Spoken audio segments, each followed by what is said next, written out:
Na hali gani ndugu msikilizaji, karibu muda na wakati mwingine katika sehemu ya 5. Hii ni Simulizi TZ. Langu jina ni Mr. A Romantiki kutoka hapa Simulizi TZ.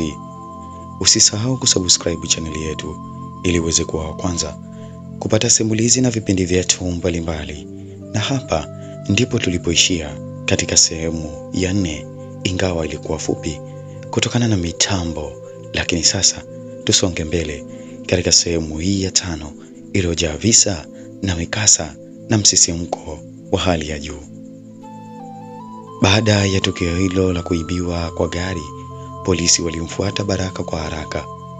Walimshuku kwa sababu alikuwepo katika eneo lile la kazi, tena akiwa na uhusiano na mteja huyo. Hata ingawa Baraka alijua kuwa hakuwa na hatia yoyote, alikamatwa na kuletwa kituo cha polisi kwa uchunguzi zaidi.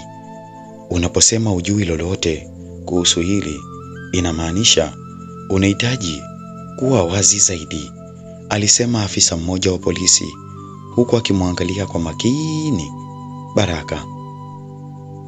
Baraka alijua kuwa alikuwa hana hatia tena hata kidogo, lakini alijua ya kwamba alikamatwa kwa kuwa ni maskini na hakuna aliyejali hali yake.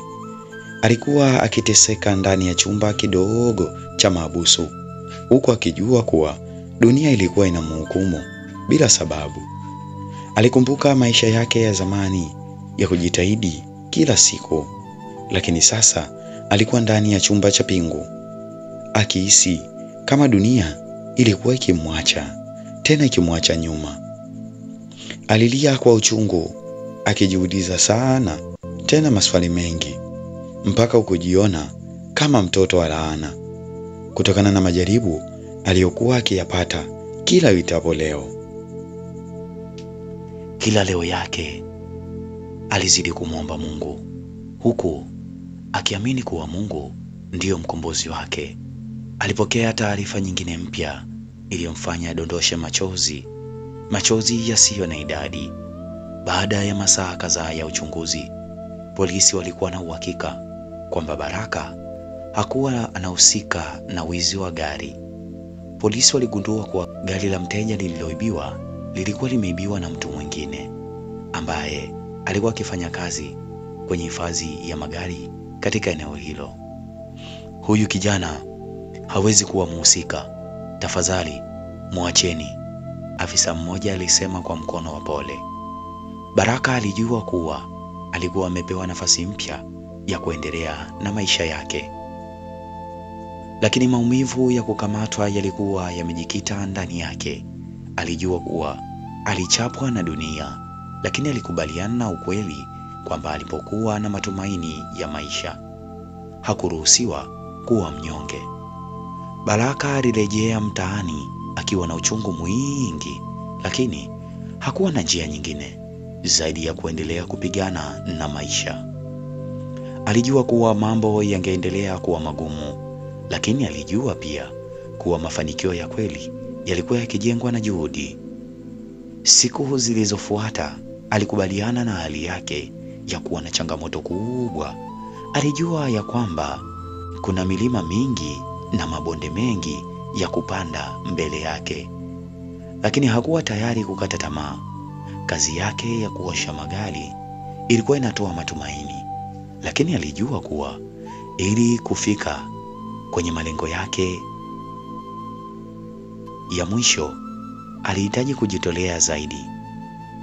Alijua kuwa maisha hayaendi kwa urahisi, lakini Baraka alikuwa amejipanga tena kishujaa, na alikuwa na mawazo ya kuwa shujaa wa familia yake. Tena hatua kwa hatua alijua kuwa hitaji kuwa na gari nzuri, mavazi mazuri, au hata nyumba nzuri. Alijua kuwa siri ya mafanikio ilikuwa katika kazi ngumu, maamuzi magumu, na moyo wa kushinda na kuamua kufanya mambo mazuri kwa wakati mzuri. Muda ulivyoenda, Baraka alijua kuwa maisha yake yalikuwa katika mikono yake mwenyewe. alijua ya kwamba alikuwa katika mapambano, lakini alijivunia kila hatua aliyokuwa akiifanya. Mabadiliko ya kweli hayaji kwa haraka, lakini Baraka alijua ya kwamba kila alichokifanya kilikaribia zaidi kufika kwenye ndoto zake na maisha aliyoyaota.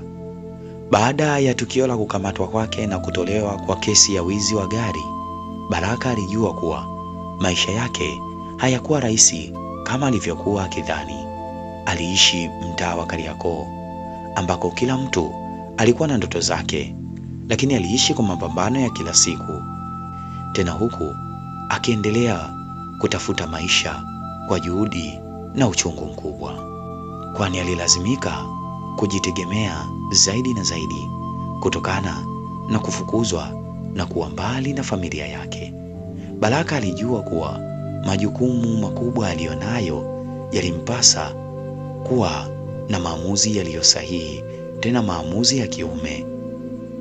Wakati mwingine alijikuta akijisikia kama mtu aliyeacha nyuma, yaani kama mtoto mdogo aliyekuwa akikaa na mama wa kambo ambaye akipatwa na manyanyaso. Hivyo mara nyingi alikuwa akijikuta peke yake, amejikunyata kwa unyonge, tena unyonge mkubwa.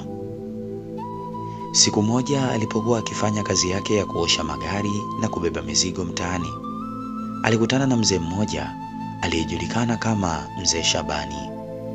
Mzee huyu alikuwa na duka dogo la kuuza vifaa vya ujenzi, lakini aliishi kwa hali ngumu sana. Aliishi peke yake, lakini alikuwa na moyo wa kujitolea na aliona uwezo mkubwa wa Baraka. Unajua kijana, kazi unayofanya sasa inaweza kuwa ndogo, lakini nataka uone mbali zaidi.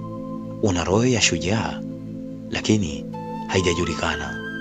Dunia ina changamoto nyingi, na kama hutaki kushindwa, lazima ujifunze kufanya maamuzi magumu kwa wakati sahihi, alisema Mzee Shabani akiwa ameketi chini akitafakari. Baraka aliguswa na maneno ya Mzee Shabani. Alijua kuwa kila mtu alikuwa na hadithi ya kupambana kwake juu ya maisha yake, lakini alijua kuwa alipokuwa na Mzee Shabani alikuwa akiona mwanga katika giza la maisha yake. Aliamua kumwambia Mzee Shabani kuhusu hali ya maisha yake na familia ambayo alikuwa ametengana nayo. Hali yangu ni ngumu mzee, sina la kusema, lakini napigana kwa ajili yangu na familia yangu kwa wakati ujao. Nataka kuwa na maisha bora, nataka nifanikiwe, nataka niweze kuhudumia familia yangu. Haijalishi niko nayo mbali, lakini kila ninapojitahidi napata vikwazo vingi, alisema Baraka tena kwa huzuni. Mzee Shabani aliona maumivu ya Baraka, lakini aliendelea kumtuliza kwa kusema, kijana, maisha yako yatabadilika, lakini ni wewe pekee unayeweza kuleta mabadiliko. Unaweza kufanya kazi ndogo, lakini unahitaji kuona mbali zaidi na zaidi. Fikiria kuhusu kazi unayoifanya leo, kuosha magari, kubeba taka. Lakini je, huwezi kuanzisha biashara yako ya huduma za usafi au hata kuuza vifaa vya ujenzi? Maneno ya Mzee Shabani yalikuwa kama mwanga mpya kwa Baraka. Alijua kuwa hakuna mtu aliyekuja kumsaidia kwa urahisi, lakini alijua kuwa kila kilichokuwa kikienda mrama kilikuwa kikimfundisha jambo jipya. Aliamua kuanza kutafuta biashara ndogo aliyoianzisha, huduma za usafi kwa magari na majengo. Aliweka vifaa vya kazi katika mkokoteni na akaenda mtaa kwa mtaa kutafuta wateja. Alikuwa na ndoto kubwa, lakini alijua kuwa kila kitu alichokuwa akikifanya kilikuwa kikiweka majaribu ya kimwili, kiakili pamoja na kihisia. Pindi alipokuwa akifanya kazi, aliamua kujituma zaidi na zaidi, huku akijisemea, nitashughulika na zaidi na masuala ya familia, kwani mama yangu hali yake nilisikia ni mbaya na wadogo zangu hawapati mahitaji yao muhimu. Nitakachokipata nitaanza kugawana na familia yangu.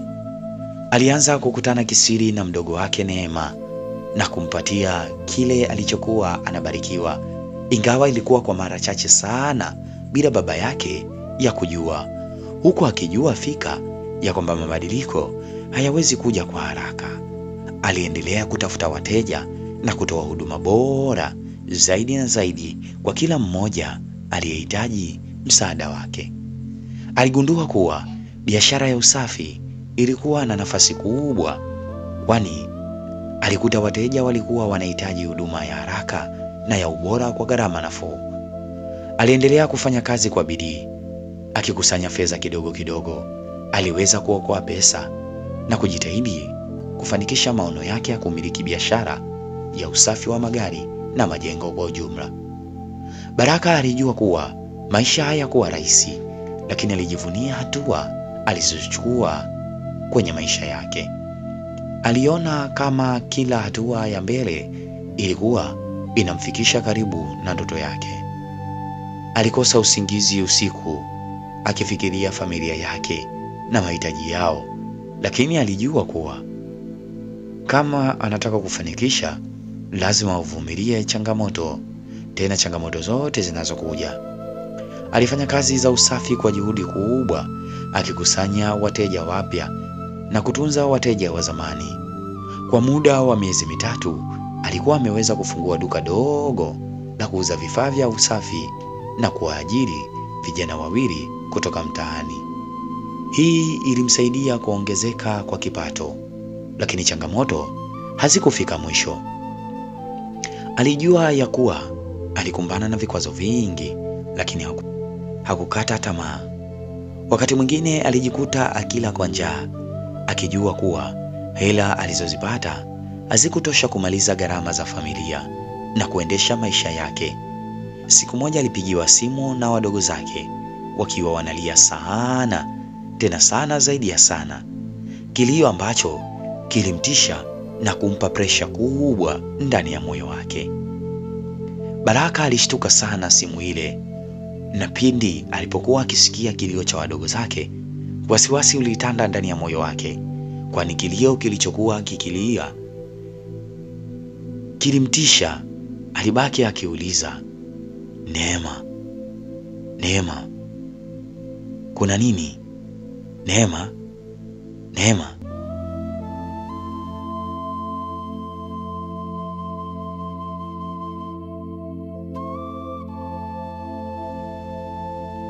Hii ni sehemu ya 5 ya simulizi hii ya Chokola, shujaa wa familia. Langu jina ni Mr. A Romantiki kutoka hapa Simulizi TZ. Usisahau kusubscribe chaneli yetu ili uweze kuwa wa kwanza kupata simulizi na vipindi vyetu mbalimbali. Asante na kwaheri.